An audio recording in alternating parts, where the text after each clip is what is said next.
Bonjour et bienvenue. Dans cette vidéo, je vais vous détailler la correction de l'exercice du devoir de révision de décembre.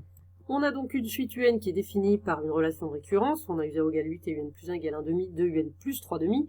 Et on définit une autre suite Vn, un-3, et il faut démontrer que cette suite-là est géométrique. Donc pour cela, on calcule Vn plus 1, donc on utilise la relation avec un plus 1, on remplace un plus 1 grâce à la relation de l'énoncé. Donc on obtient ceci, 1 demi de Vn plus 3 demi moins 3. On fait le petit calcul ici, 3 demi moins 3, donc j'ai mis au même dénominateur, ça fait 3 demi moins 6 demi, 3 moins 6 ça fait moins 3 demi. Donc on arrive à Vn plus 1 égale 1 demi de un moins 3 demi. Alors ici, nous ce qu'on veut, c'est pas un, ici on veut Vn. Donc il y a deux façons d'y arriver. Première méthode, puisque on a Vn égale un moins 3, quand on passe le moins 3 de l'autre côté, ça devient plus 3, donc on a un égale Vn plus 3, et donc on peut remplacer ici un par Vn plus 3. Par contre, n'oubliez pas de mettre des parenthèses autour de Vn plus 3. Donc il y a des parenthèses, on développe, ça fait 1 demi de Vn plus 1 demi fois 3, donc 3 demi.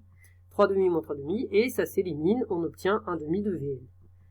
Deuxième possibilité, si vous repérez ici qu'on peut factoriser par 1 demi, c'est vrai que là ça se voit quand même, parfois c'est plus ou moins visible suivant les exercices. Donc si vous repérez qu'on peut factoriser par 1 demi, et donc il reste un-3 entre parenthèses, et donc un-3, on peut le remplacer par Vn. Voilà, on obtient évidemment le même résultat. Dans les deux cas, on obtient que pour tout n, Vn plus 1 est égal à 1 demi de Vn, ce qui nous permet de déduire que la suite Vn est géométrique. De raison 1 demi. On nous demande aussi de calculer le premier terme. Le premier terme, on le calcule grâce à la relation entre Vn et Un. V0 est égal à U0 moins 3. 8 moins 3, on obtient 5.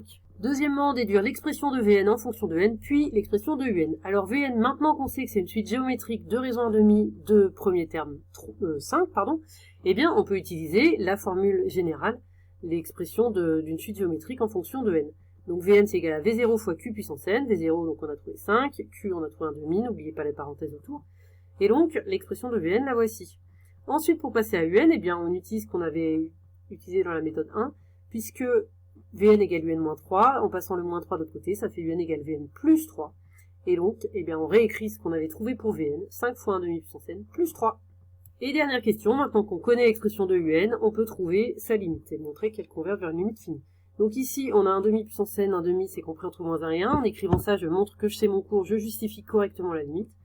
Donc j'en déduis qu'un demi puissance n, la limite c'est 0. Ensuite, comme on multiplie par 5, ça fait 0 encore, 5 fois 0. Et puis plus 3, donc par produit, comme on a multiplié par 5, et par somme, puisqu'on fait plus 3, on en déduit que la limite de Un, c'est 3. Donc la suite UN converge et sa limite, c'est 3.